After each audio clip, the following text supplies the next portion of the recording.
ज्यादा लग सकता है क्योंकि मैंने सारे वाइड क्वेश्चंस भी मतलब कि जो टॉपिक है वो भी कवर किया है। तो चलो सबसे पहले देखते हैं, आपके सामने पूरी एक्सप्लेनेशन होगी, बिल्कुल ये आपके सामने एनसीईआरटी के कीवर्ड्स होगा, बस एक ही चीज करना आपको, बस फोकस। तो मेरे भाई देखो दोस्तों भाइयों, तो मेरे भाई क्लास 12th में आप लोग किसी भी बोर्ड से हो, चाहे सीबीएसई से हो या एनी अदर बोर्ड से हो, किसी भी स्टेट से हो, अगर आपने हिस्ट्री ले रखी है तो आपका चैप्टर होगा हड़प्पा सिंधु घाटी की सभ्यता। मेरे भाई वहां से आपके लॉन्ग क्वेश्चंस फिक्स है, 110% बनता है। तो मेरे भाई वहां पे आपको मतलब ज्यादा पढ़ने की जरूरत पड़ जाती, बट इस वीडियोस के बाद आपको ज्यादा नहीं पढ़ना है, आपके पास वो सारी चीजें मिल जाएंगी जो एक long question, short question, MCQ सारे किल हो सकते हैं। तो मेरे भाई वन सॉल्यूशन आपके पास है, इस वीडियो के बाद आपको हड़प्पा सभ्यता की कोई भी वीडियो देखने की जरूरत नहीं पड़ेगी। तो मेरे भाई कंटिन्यू बस थोड़ा सा फोकस लगाना और इस पॉइंट पे एक चीज ध्यान रखना कि कहां से क्या टॉपिक से कैसे क्वेश्चंस बने हैं। तो मेरे भाई बिना किसी देरी के फटाफट से इसे कंप्लीट करेंगे। बस आपसे रिक्वेस्ट है कि लास्ट तक देख लेना, आपके ये चैप्टर पूरा कंप्लीट हो जाएगा, जो कि आपके सामने अब जितनी भी वीडियोस आएंगी ये 10 मिनट शो आपको अपने यहाँ चैनल एसएसपी ह्यूमैनिटीज पे दिखेगा। मे भी 10 मिनट से थोड़ा ज्यादा लग सकता है क्योंकि मैंने सारे वाइड क्वेश्चंस भी मतलब कि जो टॉपिक है वो भी कवर किया है। तो चलो सबसे पहले देखते हैं, आपके सामने पूरी एक्सप्लेनेशन होगी, बिल्कुल ये आपके सामने एनसीईआरटी के कीवर्ड्स होगा, बस एक ही चीज करना आपको, बस फोकस। तो मेरे भाई देखो सबसे पहला टॉपिक आपके पास परिचय है। देखो जब भी कभी भी कोई आंसर लिखते हो तो आपको परिचय देना बहुत ज्यादा जरूरी होता है। इतने सारे परिचय हैं, जब भी हड़प्पा के क्वेश्चंस कोई भी स्टार्ट करोगे, 2-4 वर्ड जो भी आपको सुंदर लगे, आपको लगे कि हाँ भाई मेरे से याद हो सकता है, मेरे माइंड में सेट हो गया, आप उसे यहाँ पे चिपका सकते हो। तो सबसे पहला पॉइंट आपके सामने पढ़ा जाता है मेरे भाई, भारतीय देखो भारत का इतिहास सिंधु घाटी सभ्यता से आरंभ होता है। आप जानते हो कि भारत के अंदर में अगर हम भारत के इतिहास करते हैं तो हमारे सिंधु घाटी सभ्यता से प्रारंभ होता है, जिसे हम हड़प्पा सभ्यता के नाम से भी जाने जाते हैं। तो याद रखना, सिंधु घाटी सभ्यता आ जाए या आपके सामने हड़प्पा सभ्यता आ जाए, दोनों का बात एक ही है। या ये आप लिख सकते हैं, ये स्टेटमेंट डाल सकते हो या ये भी डाल सकते हो। यह सभ्यता लगभग 2500 ईसा पूर्व दक्षिण एशिया, क्या कह रहे हैं यहाँ पे, दक्षिण एशिया के पश्चिम भाग में फैली हुई थी, जो कि वर्तमान में पाकिस्तान तथा पश्चिम भारत के जहां पे जाना जाता है। एक ये स्टेटमेंट डाल सकते हो। अभी मैप भी डिस्कस करूंगा आपके पेपर में कैसा मैप आता है। फिर अगला कहता है सिंधु घाटी सभ्यता, ये मिस्र, मेसोपोटामिया, भारत और चीन, ये चार बड़े सभ्यताओं में से जो प्राचीन नगरीय सभ्यताओं में भी सबसे अधिक उन्नत था, मतलब कि सबसे अधिक उत्कृष्ट, मतलब हाई लेवल पे अच्छी। 1920 में भारतीय पुरातत्व विभाग द्वारा किए गए सिंधु घाटी के उत्खनन से ये अवशेष हड़प्पा सभ्यता, जो हड़प्पा, मोहनजोदड़ो जैसे 2 प्राचीन नगरों की खोज हुई। क्योंकि जानते हो यहाँ पे बहुत सारी खोज हुई थी यहाँ पे, तो यहाँ पे 2 नगरें मिली, एक तो हमारा हड़प्पा मिला था, एक यहाँ पे मोहनजोदड़ो मिला था। तो ये भी पॉइंट याद रखना, कभी कभी ये एमसीक्यू पूछा जाता है कि जो मोहनजोदड़ो है आपके, ये मोहनजोदड़ो कौन सी नदी पे है, तो ये आपके सिंधु नदी पे है। हड़प्पा कौन से पे है, हड़प्पा है जो आपके रावी रिवर पे, ये आप अभी नोट डाउन कर लो, एमसीक्यू में आने के चांसेस होते हैं। फिर कह रहा भारत, जो भारतीय पुरातत्व विभाग के जो डायरेक्टर जनरल थे जॉन मार्शल, इन्होंने 1924 में सबसे पहले क्या करा था, यहाँ पे नई सभ्यता की खोज की थी। तो मेरे भाई यहाँ से आप चीजें लिख सकते हो। और जो सबसे ज्यादा इंपॉर्टेंट है, ये एक्चुअल में आपके मैप है, जो एक्यूरेट मैप आपके आते हैं हड़प्पा सभ्यता के प्रमुख स्थल के, ये आपके मैप है। ये भाई ऑफलाइन के मैप है, आपको ये पीडीएफ आपको अपने ऐप पे मिल जाएगा। तो मैं अभी आगे बहुत सारी चीजें बताऊंगा, ध्यान से सुनते जाना। जैसे कि आपसे कुछ भी पूछ दे, जैसे बनावली या हरियाणा, राखीगढ़ी हरियाणा, कालीबंगन आपको यहाँ पे राजस्थान मिल जाएगा, चुनौतरो ये पाकिस्तान मिल जाएगा, धोलावीरा आपको गुजरात मिल जाएगा, लोथल गुजरात मिलेगा, नागेश्वर गुजरात मिलेगा, बालाकोट पाकिस्तान, मोहनजोदड़ो पाकिस्तान, कोटदीजी पाकिस्तान, हड़प्पा पाकिस्तान। तो ये आपको लोकेशन थोड़ा सा याद रखना पड़ेगा। जो पुराने समय में था, आप देख सकते हो कि ये राखीगढ़ी, ये भारत के बता रहा है यहाँ पे इंडिया में, जो हरियाणा में है। तो मेरे भाई देखो सबसे पहले ये आपकी इंडस वाटर है। आप जानते हैं ये इंडस वाटर, अगर आपने पॉलिटिकल साइंस में अगर आपने पढ़ा होगा दक्षिण एशिया, तो उसमें आपने देखा होगा 1960 में कैसे इंडस वाटर ट्रीटी हुआ था, जहां की यहाँ पे आपके सामने कौन आया था, वर्ल्ड बैंक आया था। तो ये भी पॉइंट आपको याद रखना है। ये पॉलिटिकल में जब आपके सामने पॉलिटिकल का टॉपिक आएंगे तो वहां पे सारी डिटेल करूंगा डिस्कस। पहले ये चीज देखो, जो इंडस वाला है यहाँ पे आपके मोहनजोदड़ो है, जिससे सिंधु रिवर, ये देखो धोलावीरा ये होगा राजस्थान के अंदर में, कालीबंगन हो गया, ये छोटे छोटे प्लेस है, हरियाणा में राखी गढ़ी हो गया, ये सारी चीजें यहाँ पे आपके पास गुजरात वाले एरिया में ये लोथल हो गया, अहमदाबाद ये धोलावीरा हो गया। ये क्वेश्चंस पूछे जाते हैं जो कि आपके मैप में ये आता है, तो 2 पॉइंट्स आपको समझ आना चाहिए। उसके बाद ये बहुत ज्यादा इंपॉर्टेंट है, ये इंपॉर्टेंट किस टर्म्स में है मेरे भाई, ये इनके स्थल, कभी कभी क्या होता है एमसीक्यू में आपको क्रोनिकल ऑर्डर में मिलाने के लिए आ जाता है। तो मेरे भाई सबसे पहले आप जानते हो हड़प्पा की खोज किसने की थी, दयाराम साहनी की थी, 1921 में की थी, और जो अवस्थित है ये पाकिस्तान के पंजाब प्रांत में, ये मोट गोरमी जिले में रावी रिवर पे स्थित है। तो मैंने अभी बताया था आपको हड़प्पा जो है कहाँ पे, रावी रिवर पे, ये भी चीजें आप ऐसे याद रखोगे। और इसके महत्वपूर्ण खोज क्या क्या थे, यहाँ पे मनुष्य के शरीर की बलुआ पत्थर की बनी मूर्ति मिली, अनागार मिला और बैलगाड़ी। तो ये अनागार जो जहाँ पे बहुत सारे इकट्ठा होते थे, तो ये हड़प्पा में मिला। तो कभी कभी आपको मैच करने के लिए आएगा, आपके पास डिटेल है। फिर ये 2024 में यहाँ से क्वेश्चन आया है, मोहनजोदड़ो को किस नाम से जाना जाता है, मृतकों को टीला के नाम से जाना जाता है, जो कि रखलदास बनर्जी 1924 में इसकी खोज की थी। अभी फिलहाल पंजाब पाकिस्तान प्रांत में ये लड़काना जिले में सिंधु नदी पर स्थित है। तो ये भी पॉइंट याद रखना, ये मोहनजोदड़ो जो है आपके सिंधु रिवर पे है। और यहाँ से क्या मिले थे, पशुपति महादेव की मुहर मिली थी। तो कभी कभी क्वेश्चंस क्या कहते हैं, आप पूरी बुक पढ़ लेते हो लेकिन वो चीजें पता नहीं चलता कहाँ से क्या है, इसीलिए मैंने बोला कि आपको वो सारी चीजें मिल जाएंगी जो आपके एग्जाम के लिए वन शॉट सॉल्यूशन है। तो मेरे भाई ये पूछा जाए पशुपति महादेव की मुहर कहाँ से मिली थी, तो ये आपके मोहनजोदड़ो से मिली थी। अनागार कहाँ से मिला था, मेरे भाई ये आपको हड़प्पा से मिला था। ये सारी चीजें थे। दाढ़ी वाले मनुष्य की पत्थर की मूर्ति, ये भी इंपॉर्टेंट क्वेश्चन है। अगर ऐसे क्वेश्चन आ जाए तो आप कैसे क्रॉनिकल ऑर्डर मिलाओगे, तो इसलिए आपको ये सारी चीजें पता होनी चाहिए। एक एक पॉइंट को समझो मेरे भाई। फिर उसके बाद ये सुतकोंडा से ये स्टिलिन ने खोज की थी, इसकी दक्षिण पश्चिम में बल्जिस्तान में स्थित है। ये हड़प्पा और बेबीलोनिया के बीच व्यापार का केंद्र बिंदु था। जो आप जानते हैं बेबीलोनिया, अगर आपने क्लास 11 में पढ़ा है तो मुझे बता सकते हो बेबीलोन कौन से चैप्टर का है, ये मेरे भाई आप लोग ये चेक कमेंट करके बता सकते कौन सा शहर था। फिर आपके चुनौतरों जो कि आपके मजुमदार जी ने खोज की थी, ये आपके सिंधु नदी के तट पे सिंधु प्रांत में है। यहाँ पे मनके बनाने की दुकान पाई गई थी और बिल्ली का पीछा करते हुए कुत्ते का चिन्ह भी यहाँ पे मिला है। आमरी ये ज्यादा नहीं है, इंपॉर्टेंट आपके सामने। कालीबंगन ये घोष ने की थी, राजस्थान में घाघर नदी के किनारे स्थित है। तो कभी कभी ये पूछा जाए कालीबंगन कौन सी रिवर पे है, तो ये घाघर नदी पे है। क्या क्या मिला था, अग्निवेदिका मिला, ऊंट की हड्डी मिली और लकड़ी का हल मिला था। तो सबसे ज्यादा इंपॉर्टेंट यहाँ पे ये भी पूछा गया, ये 2022 या 23 में पूछा था कि भाई लकड़ी का हल कहाँ पे मिला था, तो मेरे भाई ये आपके मिले थे कहाँ पे, ये आपके कालीबंगन जो कि कहाँ पे आपके राजस्थान में है, और खेतरी राजस्थान में जहाँ पे तांबा मिला था। ये लोथल ये आरवो ने की थी और गुजरात में कोम्बे की कड़ी के नजदीक भोगवा नदी पे स्थित है। ये भी पॉइंट याद रखना, लोथल जो कौन सी नदी पे है, ये भोगवा नदी पे। क्या क्या मिला था यहाँ पे, ये मानव निर्मित बंदरगाह है, जो क्योंकि जानते हो जैसे हम यहाँ पे गुजरात की बात करते हैं तो इन सब एरिया पूरा 6100 किलोमीटर में आपके बिल्कुल हमारा वाटर लाइन है, ठीक है। अगर जिसके पास ज्योग्राफी क्या कमेंट करके बता सकते हो आप लोग।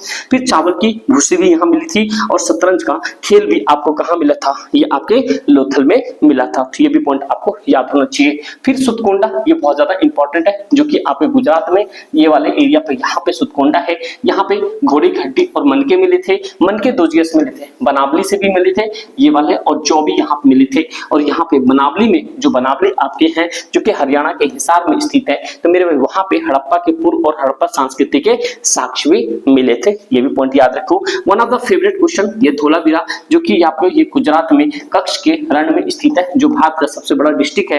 ये जो यहाँ से टॉपिक है जल निकास प्रबंधन, मेरे भाई आप जानते हो जो नदियों का स्वरूप होगा, जहाँ नदियां होगी वहीं पे तो जल का निकास होगा। और हड़प्पा सभ्यता में या सिंधु घाटी सभ्यता में, इंडस वैली सिविलाइजेशन में चैप्टर का ही नाम है ये, वहां से सबसे इंपॉर्टेंट टॉपिक आपका जो एग्जामिनर का फेवरेट टॉपिक होता है जल निकास प्रबंध। यहाँ से इसी वाले वीडियोस में मैंने इंपॉर्टेंट सारे कीवर्ड्स डाल दिए, उतना भी करोगे तो आपका पूरा नंबर सेट होगा मेरे भाई। तो ये आपके साइट्स थे, तो उम्मीद करता हूँ इतनी चीजें समझ आ गई होगी। उसके बाद मेरे भाई जो हड़प्पा सभ्यता के चरण है, यहाँ से आपके क्वेश्चंस बन जाते हैं, ध्यान से सुनना। मैं इसीलिए ये सारी चीजें आपको 1 बाय 1 करके दे रहा हूँ। एक ही चीज में आपकी पूरी वीडियोस, एक ही वीडियोस में आपका पूरा चैप्टर समेट जाएगा, तो बस थोड़ा सा फोकस करने की जरूरत है। मेरे भाई देखो, कह रहा सिंधु घाटी सभ्यता के 3 चरण थे। पहला चरण याद रखना, ये जो प्रारंभिक चरण मतलब प्रारंभिक हड़प्पाई सभ्यता जो कि 3300 ईसा पूर्व से 2600 ईसा पूर्व, ऑलमोस्ट कह सकते हो कितने, ये 700 साल मेरे भाई इनके बीच की। और परिपक्व हड़प्पाई सभ्यता और उत्तर हड़प्पाई सभ्यता जो कि हम यहाँ पे ये वाली चीजों को पढ़ते हैं। तो मेरे भाई चलो फटाफट से देखते हैं कि और ये आरंभिक हड़प्पाई चरण क्या था, इसे हाकरा चरण भी कहते थे। तो इंपॉर्टेंट क्वेश्चन है, कई बार एग्जामिनर ने ऐसे क्वेश्चंस पूछे और बच्चे इसमें हिल जाते हैं, इसलिए मैं कह रहा हूँ इस बार थोड़ा सा पैटर्न चेंज हुआ है, तो आपको ऐसे क्वेश्चंस करके चलना चाहिए कि प्रारंभिक हड़प्पाई चरण है, इसमें इसे हाकरा चरण के नाम से संबोधित किया गया और जिसे घाघर और यहाँ पे हाकरा जो हाकरा नदी के घाटी में चिन्हित किया गया है। ये भी पॉइंट याद रखना।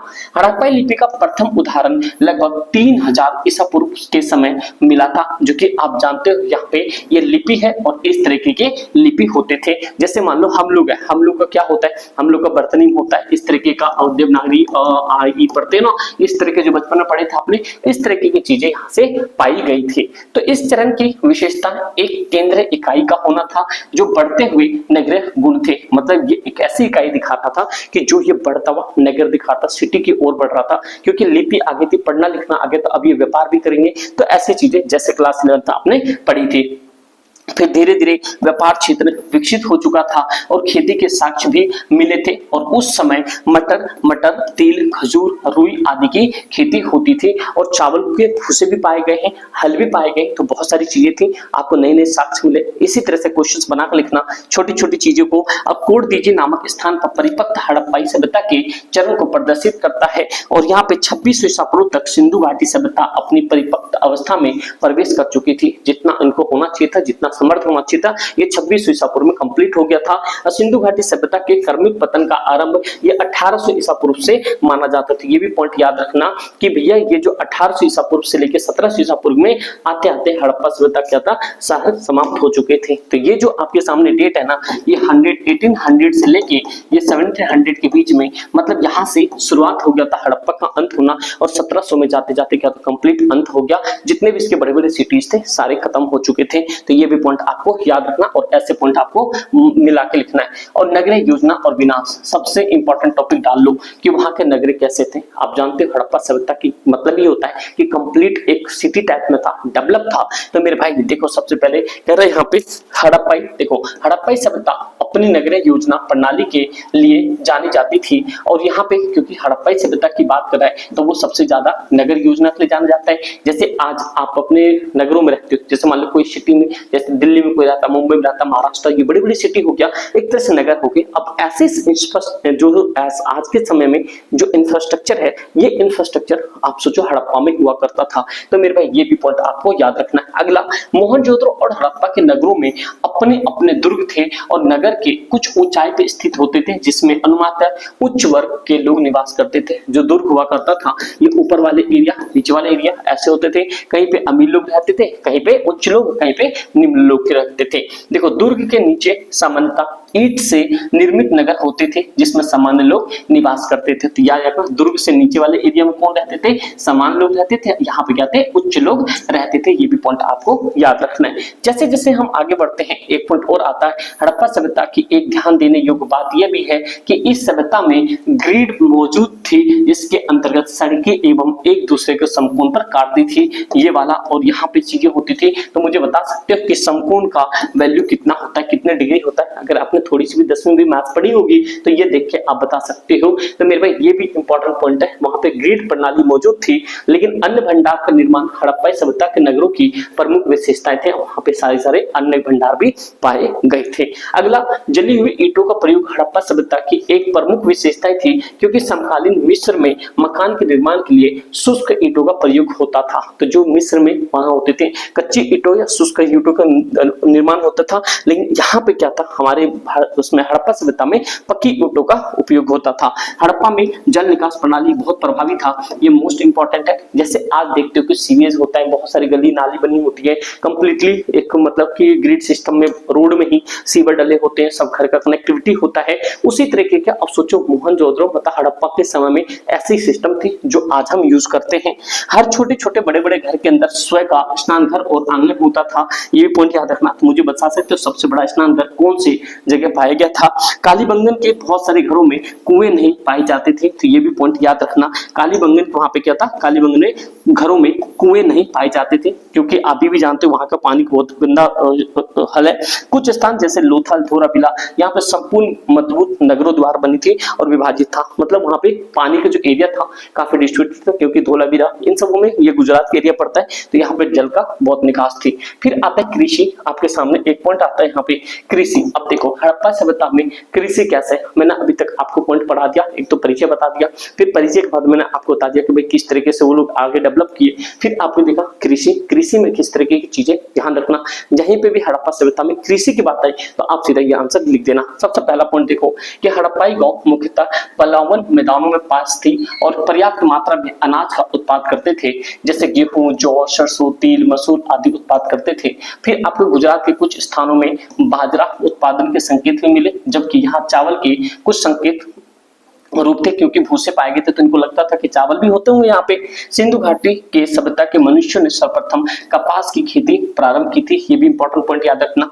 फिर वास्तविक कृषि परंपराओं को पुनर्निर्मित करना कठिन होता था, क्योंकि कृषि की प्रधानता का मापन इसके अनाज उत्पादन क्षमता के आधार पर किया जाता था, कि भाई इनकी जो कौन सी अनाज कितनी उत्पाद मात्रा में होता है उस हिसाब से ये अनाज उगाते थे, ये आपकी कृषि में। फिर मोहर और टेराकोटा की मूर्ति, यहाँ पे सांड के चित्र मिले और कुछ पुरातात्विक खुदाई से बैल से जुते हुए खेत के साक्ष्य भी मिले। जैसे हड़प्पा सभ्यता के अधिकतम स्थान मतलब अर्ध शुष्क मैदान मिले, जहाँ पे खेती के लिए सिंचाई की आवश्यकता होती थी, क्योंकि कुछ ऐसे एरिया होते थे जैसे मान लो ये वाला एरिया, गुजरात वाले एरिया में ये तीनों एरिया में खेतीबाड़ी तो हो जाती थी। अगर मान लो यहाँ पे बात करते हैं मतलब कि राखीगढ़ी में, तो वहां पे थोड़ा पानी का अभाव होता था, तो इसलिए वहां पे पानी की जरूरत पड़ती थी।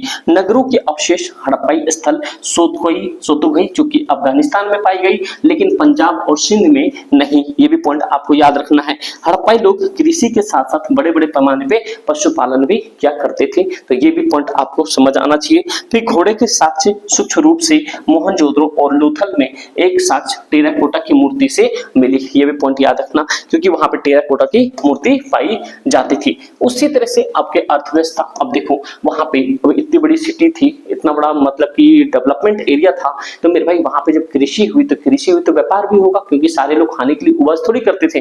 तो मेरे भाई उसी तरह से अर्थव्यवस्था क्या था, देखो अगनगिनत संख्या में मिली मोहरें, एक समांतर लिपि, वजन और माप की विधियों में सिंधु घाटी सभ्यता के लोग के जीवन में व्यापार के महत्व के बारे में पता चलता है। देखो वहां के लोग, मैंने पहले ही बताया था आपको शुरुआत में कि भाई अगर लिपि मिली है तो भाई वहां पे कुछ ना कुछ आगे डेवलपमेंट होगा, तो उन लोग का ब्रेन डेवलप हुआ तो भाई वो बिजनेस भी करेंगे, जॉब भी करेंगे, ये सारी चीजें थी। तो भाई उसी तरह से क्या रहे यहाँ पे कि देखो ना आपके सामने कि ये वजन जो हम वेट मशीन तोलते, सब्जी उब्जी लिखाते हैं, फिर एक समान लिपि भी मिली, मोहरे भी मिली, माप की विधियां मिली, किससे कितने वजन होते हैं, तो ये सारी तो वहां में ये दिखाते कि वहां पे भैया जीवन में व्यापार के बहुत सारे महत्व पता चलते हैं। फिर धीरे धीरे हड़प्पाई लोग पत्थर, धातु, सीप या शंख का व्यापार करते थे। फिर धातु मुद्रा का प्रयोग नहीं होता था, व्यापार की वस्तु विनिमय प्रणाली मौजूद थी, क्योंकि उस समय पैसा तो था नहीं, तो भाई विनिमय प्रणाली चलता था।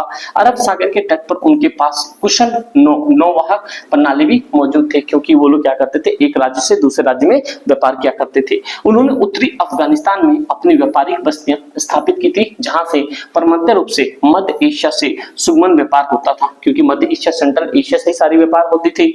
अगला बात है यहाँ पे दजला फरात नदियों की भूमि वाले क्षेत्र से हड़प्पाई वासियों के वाणिज्य संबंध थे, कि जो कि क्लास 11 में आपने पढ़ा था, दजला फरात जो कि मेसोपोटामिया वाले में थे, वहां से हड़प्पा वालों का क्या था, मतलब कि सीधा बिजनेस का कनेक्शन था।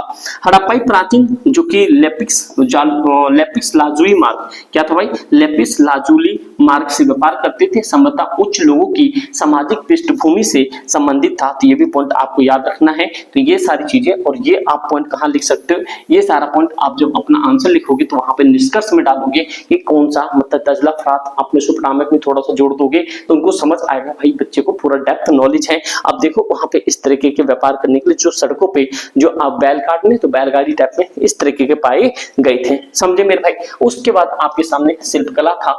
हड़प्पाई कांस्य की वस्तुएं निर्मित करने की विधि उसके उपयोग में भली भांति प्रचलित थे, क्योंकि वो कांस्य की सबसे ज्यादा उपयोग करते थे, कांस्य की मूर्ति बनाते थे। तांबा राजस्थान की खेतरी में, ये याद रखना, खान से प्राप्त किया जाता था। 3 अनुता कह रहे अफगानिस्तान थे। ये आपके एमसीक्यू में भी आते हैं, समझ रहे मेरे भाई। अगला जो है बुनाई उद्योगों में प्रयोग की जाने वाली मतलब टप्पे बहुत सी वस्तुओं पर बनाए गए थे।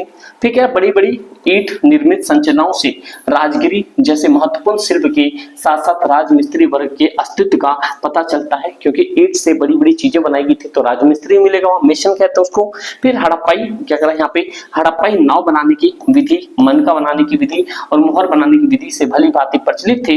टेराकोटा की मूर्ति का भी निर्माण वो लोग करते थे, जो उस सभ्यता का सबसे विशेष चीजें थे, समझिए मेरे भाई। फिर कह रहा है जोहरी वर्ग जो सोने चांदी और कीमती पत्थरों के आभूषण का निर्माण करते थे और मिट्टी के बर्तन बनाने की विधि पूर्णतः प्रचलन में थी। हड़प्पा वासियों की स्वयं की विशेषताएं बर्तन बनाने की विधि थी और हड़प्पाई लोग चमकदार बर्तनों का निर्माण करते थे। तो ये भी पॉइंट याद रखना, जैसे आज हमारे घरों में मिट्टिया के बर्तन जैसे खरीदते हैं, कभी मान लो स्टील के, उस तरीके के यहाँ पे बहुत ज्यादा चमकदार मिट्टी बनाने के मिट्टी के बर्तन बनाने के प्रचलन थे, फेमस थे। फिर अगला आता है सिंधु घाटी सभ्यता का पतन, जो कि आपको अभी तक के टॉपिक में ये दूसरा, एक तो नगर नियोजन आ गया, एक ये पतन सबसे ज्यादा इंपॉर्टेंट टॉपिक है, इसको दिल दिमाग में बिठा लो। यहां से लॉन्ग क्वेश्चन बनते हैं। क्वेश्चन क्या कह रहा है मेरे भाई, ध्यान से सुनना। क्वेश्चन कह रहा है सिंधु घाटी सभ्यता का लगभग 1800 ईसा पूर्व में पतन हो गया, परंतु इसके पतन के कारण अभी भी विवादित है, क्योंकि अभी भी कंप्लीट साक्ष्य इसके नहीं मिले हैं। एक सिद्धांत यह कहता है कि इंडो यूरोपियन जनजातीय जैसी आर्यों ने सिंधु घाटी सभ्यता पर आक्रमण कर दिया तथा उसे हरा दिया। कुछ लोग ऐसे भी कहते हैं। सिंधु घाटी सभ्यता के बाद संस्कृति में ऐसे कई तत्व पाए गए जिससे यह सिद्ध होता है कि यह सभ्यता आक्रमण के कारण एकदम विलुप्त नहीं हुई थी। अब देखो, कोई कहता है कि आर्य लोगों ने आक्रमण किया तो हड़प्पा सभ्यता लुप्त हो गया, लेकिन कुछ ऐसे लोग कहते हैं कि भाई आक्रमण नहीं किया, ये एकदम से लुप्त नहीं हुआ। फिर कहता है दूसरी तरफ से बहुत से पुरातत्वविद सिंधु घाटी सभ्यता के पतन का कारण प्राकृतिक जन्य मानते हैं, जैसे कि प्राकृतिक कारण में भूगर्भ और जलवायु संबंधी हो सकते हैं। कह रहे ये भी एक कहा जाता है कि सिंधु घाटी सभ्यता के क्षेत्र अत्यधिक विवर्तनिकी और विक्षेपों को उत्पन्न हुई, जिसके कारण अत्यधिक मात्रा में भूकंप की उत्पत्ति हुई। तो कोई कहता है कभी बाढ़ आए, कोई भूकंप आए, कोई सुनामी आया, इस तरह की बातें कहता है।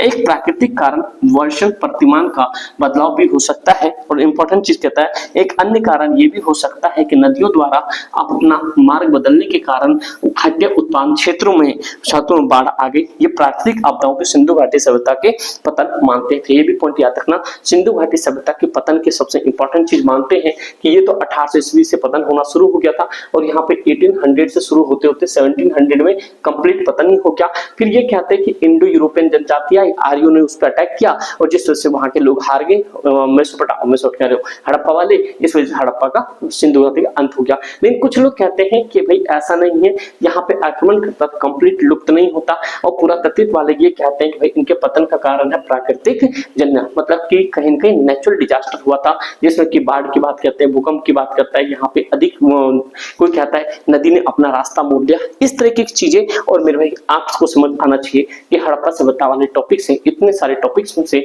इनमें से ही आपके कोई न कोई एक टॉपिक आ जाएगा। तो मेरे भाई उम्मीद करता हूँ आपको समझ आया होगा। उससे भी इंपॉर्टेंट चीज, आप लोग अगर अपनी एप्लीकेशन नहीं डाउनलोड किया है, गूगल प्ले पे जाके, प्ले स्टोर पे जाके आप एसएस पाठशाला डाउनलोड को। क्लास 12 में जाने के बाद पॉलिटिकल साइंस का मस्ट डू आपके पास अवेलेबल है, जो कि आपके भैया कुछ इस तरीके का मतलब मस्ट डू है ना, कि आप एक बार उसे डाउनलोड करके बस चुपचाप से पढ़ लो, ई बुक में अवेलेबल होगा।